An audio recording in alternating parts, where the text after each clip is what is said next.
And now moving on to a developing story tonight. The governors from 6 states and D.C. announced the results of the Executive Council of the Chesapeake Bay program. They evaluated 8 goals that states are trying to reach by 2025 in one of the largest water pollution control acts in U.S. history. Now, most of the states have reached at least half of those goals. ABC 2 News' Don Harrison went out on the water to see just how clean our bay and tributaries are tonight. With 17 million people living in the Chesapeake Bay watershed region, we all have a big impact on the bay. That's why people like Diana Muller helps keep track of the waters that feed into the bay. She is the river keeper for the South River.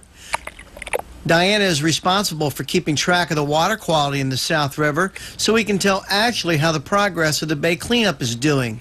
She says all the recent changes to the environment and weather affect the bay. Between climate change, between excessive nutrients in our bay, between more events like Tropical Storm Lee, we're going to see more sewage breaks, more cow manure, more chicken manure, all of this stuff going into the bay. Then when we get these early onset heat waves, we're going to see more of this more often.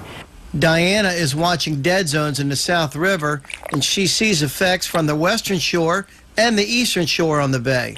Urban and suburban, stormwater, sewer, and septic. And the Eastern Shore has their agriculture problems as well, and you can combine all of those into one big ooey-gooey primordial ooze for the Chesapeake Bay system. Jennifer Shones has been on the bay all her life. She now has 2 young boys and wants them to be able to enjoy the bay as much as she has. I think people could care a little bit more. I don't know that people understand what they're doing. I don't know that people who own properties along the bay understand the power that they have. If there's going to be a change in the water quality of the Chesapeake Bay, everyone agrees it's not going to be the work of one entity. It's going to take an effort from everyone. On the South River, Don Harrison, ABC 2 News. Well, Maryland farmers are already leading the nation in the use of cover crops to keep nutrients from spilling into the bay. And many say these additional regulations could put them out of business.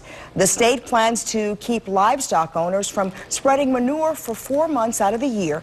And one farmer said storing it could cost him about $100,000 per year. You know, it's easy to blame the farmer for all the problems on the bay, but, you know, we do a good job with our nutrient management. You know, fertilizer costs too much to waste, and we're not wasting it. We're applying it at the right time of the year and only the right amounts, you know, because it costs too much to put down. A new rule would also force farmers to fence along streams that run through their property, keeping them from planting, irrigating, or watering animals.